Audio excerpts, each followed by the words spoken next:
তিরমিজিতে এবং মুসনাদে আহমদ ইবনে হাম্বলে হাদিসটা এসেছে। হাদিসের বর্ণনাকারী সাইয়েদনা ওমর ফারুক, তিনি বলেন আমরা বিশ্বনবীর পাশে বসে আছি, হঠাৎ দেখি মৌমাছির ভনভন ভনভন শব্দ, ডানে বায়ে আমরা মৌমাছি খুঁজতে লাগলাম, কিন্তু খুঁজে দেখি কোনো মৌমাছি নাই। সুবহানাল্লাহ পড়েন। ওমরে ফারুক বলেন সাহাবাদের সাথে বিশ্বনবী একদিন বসা ছিলেন, আমরা হঠাৎ করে মৌমাছির আওয়াজ শুনতে পেলাম, ডানে বায়ে সামনে পেছনে খুঁজে দেখি কোথাও কোনো মৌমাছি নাই। আমার আর বুঝতে দেরি হলো না, তাহলে এটা মৌমাছি না, বিশ্বনবীর উপরে কোরআনের আয়াত নাজিল করছে কে? বিশ্বনবীর কাছে 7টা প্রক্রিয়ায় কোরআনের আয়াত নাজিল হতো। আমরা এই যে একটা কিতাবের ভেতরে কোরআন পেয়ে গেছি, কি সুন্দর 30 পারা। বিশ্বনবীর কাছে কি আল্লাহ তাআলা এইভাবে একটা কোরআন হাতে তুলে দিছিল? কথা কর।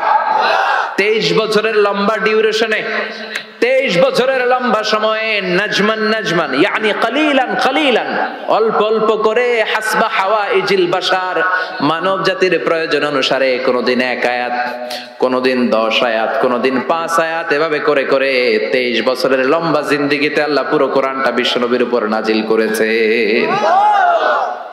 বিশ্বনবীর কাছে যে কোরআন নাজিল হতো, এগুলোর অনেকগুলো প্রক্রিয়া আছে। সহিহ হাদিসে এসেছে অনেকগুলো প্রক্রিয়া পাওয়া যায়। 1 নাম্বার প্রক্রিয়া মিসলা সালসালাতিল জারাস, ঘন্টার ধ্বনির মতো বিশ্বনবীর কাছে কোরআন পাঠাতো কে? হাই স্কুলে বা প্রাইমারি স্কুলে ছুটির সময় দপ্তরি ঘন্টা বাজায় না? ঘন্টা বাজালে কি হয়? আওয়াজ হয়। বিশ্বনবী বলেন ঘন্টার ধ্বনির মতো বিকট আওয়াজে রব্বুল আলামিন আমার কাছে কোরআন পাঠাতো। এই পদ্ধতিতে বিশ্বনবীর কাছে যখন কোরআন আসতো, প্রচন্ড শীতের রাতে বিশ্বনবী ঘামতে ঘামতে হয়রান হয়ে যেতেন। সুবহানাল্লাহ, কি মজার কোরআন আমরা পাইছি, খুলি আর পড়ি। বিশ্বনবী এই কোরআনকে রিসিভ করতে কত কষ্ট করেছেন। শীতের রাতে, কনকনে শীতের রাতে এই কোরআনকে রিসিভ করতে যে উনি ঘেমে একাকার হয়ে যেতেন। এই হলো একটা প্রক্রিয়া, ঘন্টার মতো কোরআন আসতো। 2 নাম্বার প্রক্রিয়া মিন ওয়ারাইল হিজাব, পর্দার অন্তরাল থেকে আল্লাহ নিজেই কোরআন পাঠিয়ে দিতেন। বিশ্বনবী আল্লাহরে সরাসরি দেখে নাই। মেরাজের রাতে যখন আল্লাহর দিদারের জন্য গিয়েছিলেন, কথা শুনেছেন কিন্তু দেখে নাই। দুনিয়ার বুকে থেকে আল্লাহরে দেখা যাবে? জান্নাতে না ঢুকে আল্লাহরে দেখা যাবে নাকি? কথা বলেন। আল্লাহর সৌন্দর্য দেখার মতো কোয়ালিটি আমাদের আছে? আল্লাহর চেয়ে সুন্দর কেউ আছে? দুনিয়া সুন্দর, মানুষ সুন্দর, আসমান সুন্দর, জমিন সুন্দর, সুন্দরে সুন্দরে পাল্লা, জানি না কত সুন্দর তুমি আল্লাহ, জানি না কত সুন্দর তুমি আল্লাহ। সুবহানাল্লাহ পড়েন। মেরাজের রাতে আল্লাহর দেখেন নাই, পর্দার এপাশ থেকে আল্লাহ কথা বলে আর নবী শুনে, নবী কথা বলে আল্লাহ শুনে। সুবহানাল্লাহ। এই পর্দার ওই পাশ থেকে সরাসরি আল্লাহ ওহী করেছেন, বিশ্বনবী রিসিভ করেছেন। গেল 2 পদ্ধতি। 3 নাম্বার ফিল মানাম, স্বপ্নে বিশ্বনবীর কাছে ওহী পাঠিয়ে দেয়া হয়েছে, কিন্তু কোরআনের কোন আয়াত এই স্বপ্নের পদ্ধতিতে আসে নাই, সব জাগ্রত অবস্থায় এসেছে। সুবহানাল্লাহ পড়েন। এরপরে সাইয়েদনা জিব্রাইল মাঝে মাঝে নিজের সূরতে ওহী নিয়ে আসতেন। 2 বার বিশ্বনবী সাইয়েদনা জিব্রাইলকে নিজের সূরতে দেখেছিলেন। 1 দেখেছিলেন হেরা গুহায়, 2 দেখেছিলেন সিদরাতুল মুনতাহায়। সাইয়েদনা জিব্রাইলের সূরতে যখন সাইয়েদনা জিব্রাইল কোরআন নিয়ে আসতেন, তখনও বিশ্বনবী ভয় পেয়ে যেত। আল্লাহু আকবার। এরপরে আরেকটা পদ্ধতি হচ্ছে বিসূরাতিন নাস ইয়াতামাসসালু লাহু আল মালাকু রাজুলান। সাইয়েদনা জিব্রাইল ওনার নিজের সূরাতে আসতো না, মানুষের সূরাতে আসতো। বিশ্বনবী বলতেন এইভাবে কোরআন আসলে আমার রিসিভ করতে খুব আরাম লাগতো, কারণ মানুষ দেখা যাইতেছে, মানুষ কয় আর মানুষ শুনে, রিসিভ করতে বড় মজা। চিল্লায় কোন সুবহানাল্লাহ। এরপরে আরেকটা পদ্ধতি হচ্ছে মিসলা দাওয়িয়া সাউতিন নাহাল, মৌমাছির গুনগুন শব্দের মতো চারদিকে ভনভন ভনভন গুনগুন গুনগুন শব্দ শোনা যায়, আসলে গুনগুন না, কোরআন নাজিল করে কে? সাইয়েদনা ওমর ফারুক বললেন হঠাৎ আমরা ভনভন শব্দ দেখতে পেলাম, তাকিয়ে দেখি কোনো মৌমাছি নাই।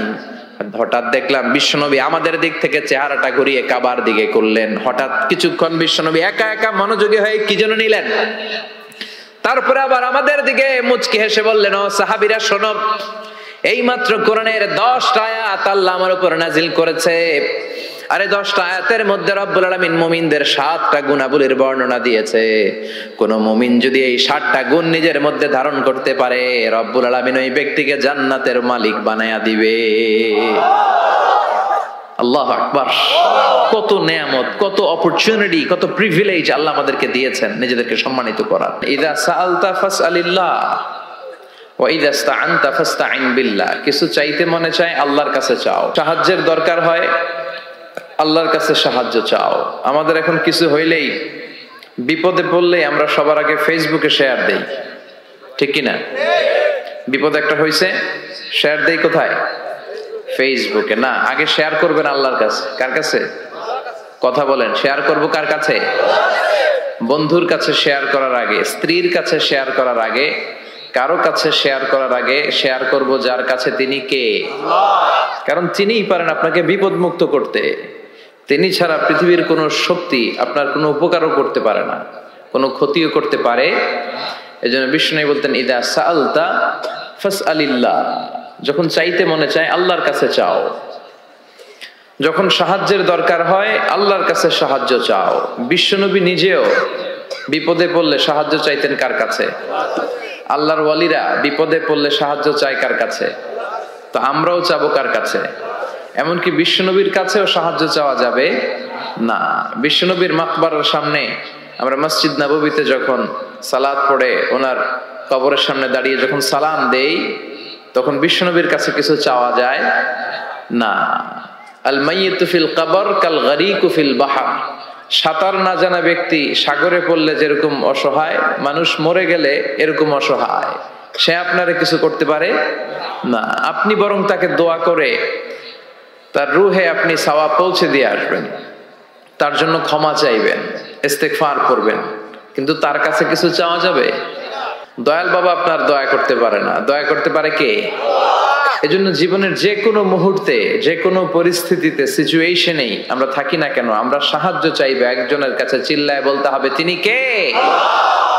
হাদিসে কুদসিতে আল্লাহ বলেন, লাউ আন্না আউওয়ালাকুম ওয়া আখিরাকুম ইনসাকুম ওয়া জিন্নাকুম, পৃথিবীর সব মানুষগুলো, সব জিনগুলো, সাইয়েদনা আদম থেকে শুরু করে up to the day of judgement, কিয়ামত পর্যন্ত যারা এসেছিল, যারা আছে, যারা আসবে, সবাই যদি একটা ময়দানে দাঁড়িয়ে যায় আর দাঁড়িয়ে যদি আল্লাহর কাছে চাইতে থাকে, আল্লাহ এটা দাও, গাড়ি দাও, বাড়ি দাও, নারী দাও, সম্মান দাও, একটার পর একটা যদি আল্লাহর কাছে চাইতে থাকে, আর আল্লাহ তাআলা যদি তাদের সব চাহিদা পূরণ করে দেয়, সবও যদি দিয়ে দেয়, আল্লাহ বলে আমার ভান্ডারের 1 ইঞ্চিও কমবে না। তো যার ধন ভান্ডার এত বিশাল, তাকে রেখে দিয়ে আমরা অন্য জায়গায় চাবো কেন? কথা বুঝতে পেরেছেন? এটার নাম হচ্ছে তাওহীদ। মানে আমাদের সবকিছু এক কেন্দ্রিক হবে। আমাদের চাওয়া পাওয়া, বাসনা, যন্ত্রণা, আকাঙ্ক্ষা সবকিছু আমরা কার কাছে বলবো? এটার নাম তাওহীদ। এটার নাম কি? তাওহীদেরই মুর্শিদ আমার মুহাম্মাদের নাম বলো, মুহাম্মাদের নাম। আল্লাহর নাম জপলে বুঝতে পারি আল্লাহরই কালাম বলো, মুহাম্মাদের নাম। ওই নামেরই রশি ধরে যাই আল্লাহর পথে, ওই নামেরই ভেলায় চড়ে ভাসি নূরের স্রোতে, ওই নামের বাতি জেলে দেখি আরশের মুকাম বলো, মুহাম্মাদের নাম। তাওহীদেরই মুর্শিদ আমার মুহাম্মাদের নাম বলো, মুহাম্মাদের নাম। চিল্লায় পড়েন আল্লাহু আকবার। তো এর নাম হচ্ছে তাওহীদ। তাওহীদ মানে হচ্ছে এক আল্লাহয় বিশ্বাসী হওয়া, ওয়াননেস অফ গড। আমাদের স্রষ্টা একজন। চিল্লায় বলতে হবে কয়জন? আরো জোরে বলেন কয়জন? খ্রিস্টানরা বলে ওদের স্রষ্টা 3 জন। কয়জন? এটাকে আরবিতে বলে তাসলিফ, ইংরেজিতে বলে ট্রিনিটি, বাংলায় বলে ত্রিত্ববাদ। খ্রিস্টানরা 3 খোদায় বিশ্বাসী, আর আমরা কয় খোদায় বিশ্বাসী? 1 খোদায়। খ্রিস্টানরা বলে আল্লাহ হচ্ছে একজন প্রভু, ঈসা আলাইহিস সালাম হচ্ছে দ্য সন অফ গড, আল্লাহর ছেলে। নাউজুবিল্লাহ পড়েন। আবার জিবরাইল আলাইহিস সালামকেও আরেক খোদা মানে, তারা ওনাকে বলে দ্য হোলি স্পিরিট।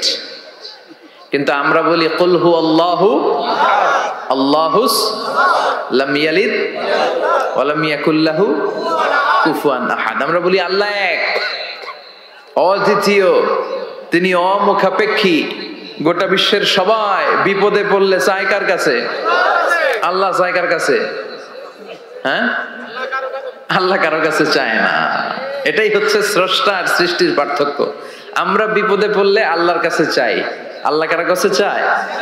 আমাদের প্রয়োজন পূরণে আমরা আল্লাহর কাছে ঠেকা, আল্লাহ কি কারোর কাছে ঠেকা? এজন্য আল্লাহ বললেন তোমরা সব ফকির। আমরা কি?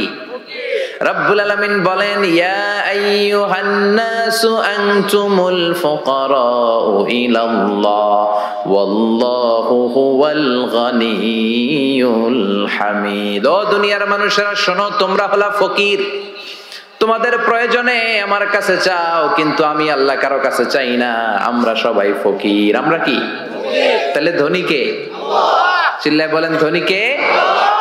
উনি কারো কাছে হাত পাততে হয় না, সবাই ওনার কাছে হাত পাতে। এজন্য আমরা ফকির, উনি হচ্ছেন ধনী। এজন্য সব বিপদে আপদে ওই ধনী আল্লাহর কাছে, অমুখাপেক্ষী আল্লাহর কাছে চাইতে রাজি আছেন তো? ছেলে হয় না, চাইবেন কার কাছে? মেয়ে হয় না, চাইবেন কার কাছে? না দুর্গার কাছে, সরস্বতী, খাজা বাবা, ল্যাংটা বাবা, আউলা বাবা, জাউলা বাবা, আছে না নাই? এগুলোর সাথে আমাদের কোনো সম্পর্ক নাই। সহজটা দিয়ে আমরা কত দিকে দৌড়াই। এক মসজিদে যে সেজদায় পড়ে কাঁদলেই আল্লাহ মনের সব বাসনা পূরণ করে দেয়, ঠিক কি না? আবার বিশ্বনবী বলতেন বিপদে পড়লে যদিও বিপদটা ছোট হয় আল্লাহর কাছে চাও। বিশ্বনবী বলতেন তোমার পায়ের জুতার ফিতাও যদি ছিঁড়ে যায় মুচির দোকানে যাওয়ার আগে চাইবা কার কাছে? পায়ের জুতা ছিঁড়ে গেলে ঠিক করার জন্য কার কাছে যাই? আল্লাহর কাছে বলে যায়। মুচির দোকানে যাই না? বিষ্ণু বলেন মুচির দোকানে যাওয়ার আগে একবার আল্লাহর কাছে চাইও। সুবহানাল্লাহ পড়ে বিশ্বনবী নামাজ শেষ করলেন। নামাজ শেষ করে বিশ্বনবী সাহাবাদের দিকে মুখ ফিরিয়ে বসতেন আর বলতেন আল্লাহু আকবার। কি বলতেন? 3 বার পড়তেন আস্তাগফিরুল্লাহ, আস্তাগফিরুল্লাহ, আস্তাগফিরুল্লাহ। তারপর তিনি অনেক আজকার পড়তেন, আজকারুস সাবাহ ওয়াল মাসা। সকাল সন্ধ্যার এই জিকিরগুলো পড়ে উনি ওনার জিহ্বাটারে সিক্ত করে রাখতেন। আমাদের সময়ই হয় না, আমরা নামাজের পরে আল্লাহুম্মা আমিন, ইয়া আরহামার রাহিমিন, সব শেষ। কোন তাসবিহ তাহলিল নাই, জিকির আজকার নাই। বিষ্ণুনবী এটা করতেন না, তাসবিহ পড়তেন। তো বিষ্ণুনবী প্রায় দেখতেন এক সাহাবী সালাম ফিরানোর পরে দেয় দৌড়। বিষ্ণুনবী একদিন বলে এই বসো, দৌড়াও কেন? কাজ আছে। বিষ্ণুনবী বললেন আরে তাসবিহ পড়ে, এটা বড় কাজ। সাহাবী বলে ইয়া রাসূলুল্লাহ আমি আল্লাহর কাছে কি চাবো? আমার তো চাওয়ার কিছু নাই। বিষ্ণুনবী বললেন লবণ চাও, লবণ, নুন চাও, এটা নুন।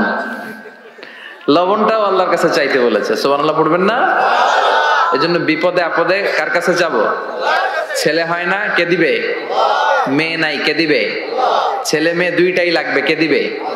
আবার দেখেন কাউরে আল্লাহ ছেলেও দেয় না, মেয়েও দেয় না, আছে না নাই? তাহলে দেওয়ার মালিক কিন্তু একজন। চিৎকার করে বলতে হবে তিনি কে?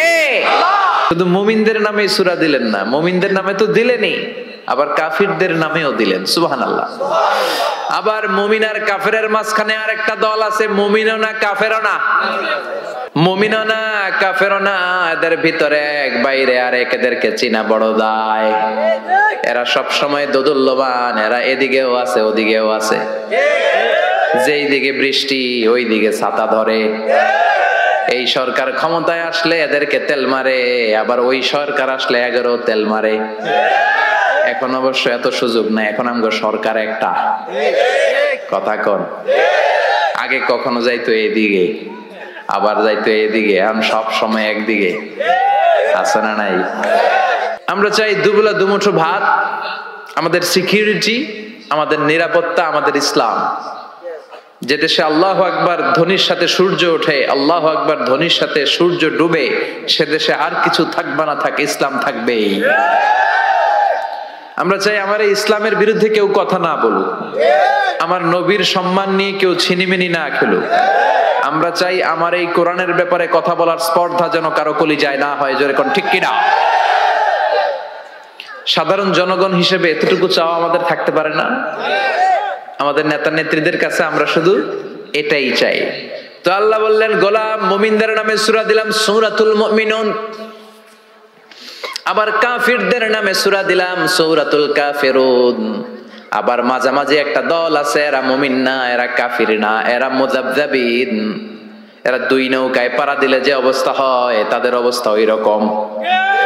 এরা এদিকেও আছে ওদিকেও আছে, নেহি এদার নেহি ওদার, দারমিয়ান মে সাদার বাদার, আছে না নাই? এদের উপরে ফিটফাট, ভিতরে গেছেন সদরঘাটে? মুখস্থ কয় খালি, দেখেন নাই সদরঘাটেরা গেছেন? সদরঘাট কি এখনো ফিটফাট হয় নাই? তো এদের অবস্থা হচ্ছে উপরে ফিটফাট, ভিতরে এদিকেও না ওদিকেও না, ভিতরে এক বাইরে আরেক, তার নাম মধু হই হই বিষ হাবাইলা। কয় মধু, কয় কি? আসলে এটা কি? এটা কি মুমিন না মুনাফিক? এই মুনাফিকদের নামও আল্লাহ একটা সূরা দিলেন। কি নাম সূরার? সূরাতুল মুনাফিকুন। দেখেন কোরআনের ব্যালেন্স কত সুন্দর। আল্লাহ বললেন মুমিনদের নামে সূরা দিলাম, কাফিরদের নামেও সূরা দিলাম, আবার মুমিনও না কাফিরও না, মাঝামাঝি একটা ওই দলের নামেও সূরা দিলাম, সূরাতুল মুনাফিকুন। সুবহানাল্লাহ। আমরা মুনাফিক হতে চাই না, চাই কি হইতে চান? আমরা ঈমানের জীবন চাই, ঈমানের মৃত্যু চাই, আমরা শাহাদাতের তামান্না চাই। আল্লাহ তুমি কবুল করে নাও। বিষ্ণুই বলেন যারা শাহাদাতের তামান্না অন্তরে রাখে না ওরা মুমিন হতে পারে। আর শাহাদাতের তামান্না অন্তরের মধ্যে রেখে লোকটা যদি বিছানায় পড়ে মারা যায়, শহীদদের কাতারে কিয়ামতের দিন তারে দাঁড় করাইয়া দিবে কে? আমাকে শহীদ করে ওই মিছিলে শামিল করে নিও, যে মিছিলের নেতা মীর হামজা, খোবায়েবে খাব্বাব, আল্লাহর কাছে যারা অতি প্রিয়, শামিল করে নিও, আমাকে শহীদ করে ওই মিছিলে শামিল করে নিও। পড়েন আমিন, চিল্লায় পড়েন আমিন। মরতে যখন হবেই আমরা শাহাদাতের মৃত্যু চাই। সাইয়েদনা ওমর ফারুক আল্লাহর কাছে দোয়া করতেন, আল্লাহ আল্লাহুম্মা রযুকনা শাহাদাতান ফি সাবিলিক ওয়াল মাউতা ফি হারামি রাসূলিক। ও আল্লাহ আপনি আমারে শাহাদাতের মৃত্যু দেন, আমার মৃত্যু পৃথিবীর কোন শহরে না দিয়ে বিশ্বনবীর শহরে মদিনাতে আমার মৃত্যু দেন। ওনার দোয়া কবুল করে নিয়েছে কে? উনি অ্যাসাসিনেটেড হয়েছেন, আত্মাইর আঘাতে উনি নিহত হয়েছেন। আর ওনার কবরটা আছে বিশ্বনবী, তার পাশে আবু বকর, তার পাশে ওমরে ফারুক শুয়ে আছে। সুবহানাল্লাহ পড়েন। দুই সাথীকে পাশে নিয়ে হায় ঘুমিয়ে আছে নিঝুম নিরালায়, আমি সইতে পারি না বিরহ জ্বালা, ধন্য করো দিদারে ডেকে লও মাবুদ আল্লাহ, রওজা পাকের কিনারে। ঠিক কিনা? ডেকে লও রাসূল আল্লাহ না, ডেকে লও মাবুদ আল্লাহ। কারণ রাসূল আপনাকে দিদার দিতে পারে না, দিদার দিবে কে? বিশ্বনবীর স্বপ্নে দেখা অনেক বড় নিয়ামত, চাইলে বিশ্বনবীরে স্বপন যোগে দেখা যায় না। আল্লাহ যারে এই নিয়ামত দিতে চায় তারে দেয়, সবাই রে আল্লাহ দেয়। এজন্য এই নিয়ামতটাও বিশ্বনবীর কাছে যাওয়া যায় না, চাইতে হবে কার কাছে? আল্লাহ আপনারে দিদার দিবে কি দিবে না এটা আল্লাহর চয়েস। বিশ্বনবী এসে আপনারে দিদার দিতে পারে না, আল্লাহর হুকুম না হলে বিশ্বনবীও দিদার দেন না। চিৎকার করে বলেন ঠিক কি না? বিশ্বনবীর ইন্তেকালের পরে সাহাবারা মা আয়েশার কাছে যে বলে, ও আম্মা আমাদের নবী কেমন ছিল বলেন। মা আয়েশা বলতেন কানা খুলুকুহু আল কোরআন, বিশ্বনবীর চরিত্র ছিল কোরআনের চরিত্র। কিসের চরিত্র? পুরো 30 পারা কোরআনে থিওরিটিক্যালি যা বলে দেয়া আছে বিশ্বনবীর জীবনীতে প্র্যাকটিক্যালি সেগুলো করে দেখানো আছে। সুবহানাল্লাহ। সাহাবারা বললেন, ও মা এত সংক্ষেপে কেন বলেন, একটু বিস্তারিত বলেন আমার নবীর চরিত্র কেমন ছিল। মা আয়েশা বললেন, ও সাহাবারা তোমরা কি কোরআনের 23তম সূরা সূরাতুল মুমিনুনের প্রথম 10টা আয়াত তেলাওয়াত করো নাই? এই প্রথম 10টা আয়াতের ভিতরে যেই গুণের কথা আছে সবগুলো গুণ দিয়ে তোমাদের নবীর জীবন সাজানো ছিল। আল্লাহ বললেন قد أفلح المؤمنون الذين هم في صلاتهم خاشعون। قد أفلح المؤمنون দিয়ে আল্লাহ শুরু করেছেন। قد أفلح المؤمنون, successful indeed are the believers. সফল কাম হলো তারা ঈমান এনেছে যারা। কার কথা? সফল কারা? who are the successful in life? যদি আপনারা কেউ প্রশ্ন করে সফল কারা, যদি আমাদেরকে জিজ্ঞেস করা হয় কারা সফল, সফলতার মানদণ্ড কি? এই পৃথিবীর বুকে সফল হওয়ার অনেক মানদণ্ড হতে পারে, পারে না? In terms of wealth and money, অর্থের মানদণ্ডে কারা সফল যদি জিজ্ঞেস করা হয় কার নাম বলবেন? হ্যাঁ, বিল গেটস, তাই না? মাইক্রোসফট কোম্পানির মালিক, কত টাকার যে সে মালিক সে নিজেও জানে না। আর কে আছে এরকম সফল? ওয়ারেন বাফেট, অনেক বড় ধনী। আর কে আছে? স্টিভ জবস, অ্যাপল কোম্পানির মালিক, তাই না? প্রিন্স ওয়ালিদ বিন জালাল, একটা প্লেন আছে নিজের জেট প্লেন, যে প্লেনটার 70% স্বর্ণ দিয়ে বানানো প্লেন, এটার 70% মেড অফ গোল্ড। তাহলে অর্থের মানদণ্ডে যদি বলি সফল কারা, এদের নাম আসবে। ক্ষমতার মানদণ্ডে সবচেয়ে বড় ক্ষমতাশীল। এরপরে আর কে আছে? Vladimir Putin, president of Russia. এরপরে নরেন্দ্র মোদি, চীনের, ওটার নাম কি? চীনের আগে ছিল হু জিনতাও, কি নাম? ওয়াং ফুয়াং সোয়াং জোয়াং খোয়াং, এগুলো বললে ওদের নাম হয়ে যায়। তোর নাম হচ্ছে হু জিনতাও। এখন আরেকটা কি যেন জি জিং, এরকম একজন আসছে। হ্যাঁ, জি জিং ক্ষমতার মানদণ্ডে অনেক ক্ষমতাশীল। অ্যাঞ্জেলা মার্কেল আছে, এটা এরা হচ্ছে ক্ষমতার মানদণ্ডে সফল। তাহলে অর্থের মানদণ্ডে একদল সফল, ক্ষমতার মানদণ্ডে আরেক দল সফল। এবার যদি বলি in terms of name and fame, ক্ষমতা নয়, অর্থ নয়, জনপ্রিয়তা বললেই চিনে। মেসি আছে না নাই?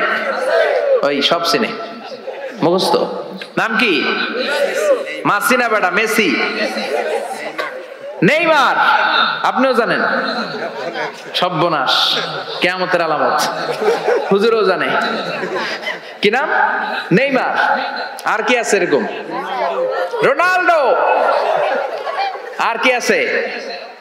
এক নামে চিনে, গোটা বিশ্ব চিনে। বাংলাদেশের জনপ্রিয়তার বিচারে যদি বলি, এক নামে শেখ হাসিনা, সবাই চিনে। হ্যাঁ, খালেদা জিয়া এক নামে চিনে, মাশরাফি বিন মুর্তজা এক নামে চিনে। এখন আর একটা আছে হিরো আলম, আছে না নাই? In terms of name and fame, Allama Delwar Hossain Sayeedi এক নামে 17 কোটি বাংলাদেশের মানুষ চিনে। চিল্লায় বলো ঠিক কিনা?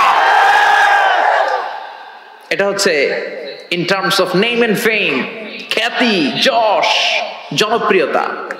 তার মানে দুনিয়ার বুকে অর্থের মানদণ্ডে কিছু লোক সফল, আবার ক্ষমতার মানদণ্ডে কিছু লোক দুনিয়ার বুকে সফল, আবার জনপ্রিয়তার মানদণ্ডে কিছু নাম বললেই সবাই চিনে। অমিতাভ বচ্চন, শাহরুখ খান, আমির খান, সালমান খান, খয়ার খান, আছে না নাই?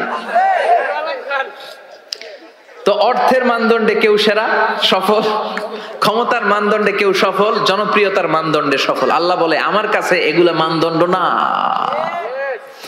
আল্লাহ বলে ক্ষমতা আমার কাছে মানদণ্ড না সফল হওয়ার, অর্থ আমার কাছে সফলতার মানদণ্ড না, জনপ্রিয়তাও আমার কাছে সফলতার মানদণ্ড না। আমার কাছে সফলতার মানদণ্ড হলো ঈমান। আল্লাহর কাছে সফলতার মানদণ্ড কি? দুনিয়াতে আপনার টাকা আছে, ক্ষমতা আছে, আপনি বের হলে সামনে গাড়ি, পেছনে গাড়ি, সামনে পুলিশ, পেছনে পুলিশ, সামনে বডিগার্ড, পেছনে বডিগার্ড, কিন্তু আল্লাহর কাছে এই ক্ষমতার 4 আনা দাম নাও থাকতে পারে। চিল্লা এখন ঠিক কিনা? আল্লাহ বলেন ক্ষমতা আমার কাছে সফলতার মানদণ্ড না, অর্থ আমার কাছে সফলতার মানদণ্ড না, জনপ্রিয়তা আমার কাছে সফলতার মানদণ্ড না। আমি আল্লাহর কাছে সফলতার মানদণ্ড হলো ঈমান। আল্লাহর কাছে সফলতার মানদণ্ড কি? ঈমান যদি না থাকে তার কোনো দাম in the day of judgement আল্লাহর কাছে আছে? চিল্লায় বলেন আছে। সেজন্য আল্লাহ বললেন ক্বাদ আফলাহাল মুমিনুনাল্লাযীনা হুম ফি সালাতিহিম খাশিউন। এই দুনিয়া এবং আখিরাতে সফল হয়েছে তারা, আল্লাহর উপর ঈমান এনেছে যারা। ঠিক কি না? সফল হয়েছে কারা? ঈমান এনেছে যারা, চিল্লায় উত্তর দেন, সফল হয়েছে কারা? নাকি যাদের টাকা বেশি এরা সফল, ক্ষমতা বেশি এরা সফল, এক নামে সারা বিশ্ব চিনে সেলিব্রিটি এরা সফল? সফল হচ্ছে ঈমানদার। আমরা সেই ঈমানদার গোষ্ঠীর মানুষ, আমরা সেই ঈমানের পথের সৈনিক। চিল্লায় বলেন ঠিক কিনা?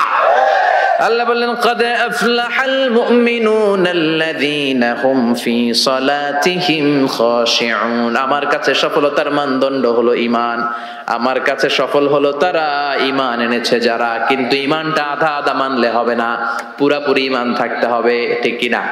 কেউ যদি বলে কোরআনের আধা মানি না, মুমিন না কাফের? কেউ যদি বলে আমি এই সূরা মানি ওই সূরা মানি না, মুমিন না কাফের? কেউ যদি বলে আমার যেটা ভাল লাগে, আমার দলের জন্য যেটা সুবিধা ওইটা মানি, আমার দলের জন্য যেটা ঝামেলা ওইটা মানি না, এরকম আছে না নাই? মিষ্টি খাওয়ার সুন্নত মানে, মায়ের খাওয়া যে সুন্নত মানে না, আছে না নাই? মিষ্টি মিষ্টি কথা মানে, ঝুঁকি নেওয়া যে সুন্নাত ওইটা মানে না, এরকম আছে না নাই? সুন্নাত নয় শুধু সুমধুর আলাপন, আর সুন্নাত হলো হুঙ্কার গর্জন। ঠিক কিনা? সুন্নাত শুধু নয় নির্জন ধ্যানে যাওয়া, আর সুন্নাত হলো পাথরের আঘাত খাওয়া। মোহাব্বতে তার সুদিনের সাথী তুমি, দুর্দিনেও তার পাশে থাকো কি? আরো কিছু সুন্নাত আছে তুমি জানো কি? জানলেও জীবনে কখনো তা মানো কি? সুন্নাত নয় শুধু দাওয়াতের মেহমান, সুন্নাত নয় শুধু খাওয়া শেষে মধুপান, আরো কিছু সুন্নাত আছে তুমি জানো কি? জানলেও জীবনে কখনো তা মানো কি? চিল্লায় বলেন ঠিক কিনা? তার মানে আল্লাহর কাছে সফলতার মানদণ্ড হলো ঈমান, কিন্তু সাধারণ ঈমান নয়, ঈমানটা হতে হবে পূর্ণাঙ্গ ঈমান। কিছু মানলাম না এমন করা যাবে না। মানলে পুরোটাই মানতে হবে। কার কথা? চিল্লায় বলেন কথাটা কার? আবার আল্লাহ বললেন ঈমান আনলে নির্ভেজাল ঈমান থাকতে হবে। ওই ঈমানের মধ্যে শিরক থাকলে হবে নাকি? কথা কোন? আল্লাহ বললেন ওয়াল্লাযীনা আমানু ওয়া লাম ইয়ালবিসু ঈমানাহুম বিযুলমিন উলাইকা লাহুমুল আমনু ওয়া হুম মুহতাদুন। ঈমান আনার পরে ঈমানের সাথে যদি শিরকে তোমরা না মিলাও, তখন তোমাদের ঈমানটা নির্ভেজাল ঈমান হবে। তখন দুনিয়ার জীবনে তোমাদেরকে নিরাপত্তা দিবে কে? আবার হেদায়েত দিয়ে তোমাদেরকে ধন্য করবে কে? তার মানে ঈমান হতে হবে নির্ভেজাল। ঈমানের মধ্যে শিরক থাকলে হবে? কথা কোন?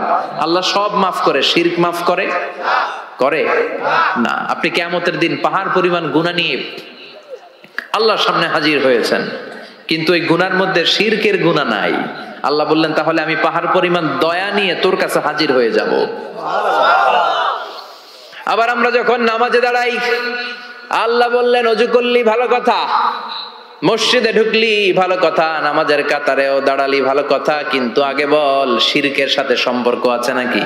আমরা বলি ওয়াজ্জাহাতু ওয়াজহিয়া লিল্লাযী ফাতারাস সামাওয়াতি ওয়াল আরদা হানিফাও ওয়া মা আনা মিনাল মুশরিকিন। আমরা নামাজের শুরুতে ঘোষণা দেই আল্লাহ ওমা আনা মিনাল মুশরিকিন। আল্লাহ আমরা শিরক করি না, শিরকের সাথে আমাদের কোনো সম্পর্ক। আবার যখন হজ করতে যাই, লক্ষ লক্ষ হাজী সাহেবান আরাফাতের ময়দানে কাঁদে, আল্লাহর কাছে ডাকে, আল্লাহরে ডাকতে থাকে। আল্লাহ বলে ডাকাডাকি পরে কর, হজ পরে কর, আগে বল শিরক করস নাকি? তখন সবাই ঘোষণা দেয় লাব্বাইক আল্লাহুম্মা লাব্বাইক, লাব্বাইক লা শারীকা লাক লাব্বাইক। আল্লাহ আপনার সাথে শরীক করি না, এই ঘোষণা দেওয়ার পরে এরপরে হজ কবুল হয়, এরপরে সালাত কবুল হয়। তাহলে ঈমান হতে হলে এটা নির্ভেজাল ঈমান হতে হবে। ওই ঈমানের সাথে শিরকের কোনো ছোঁয়া, কোনো ছিটে ফোঁটা সেখানে থাকতে পারবে না।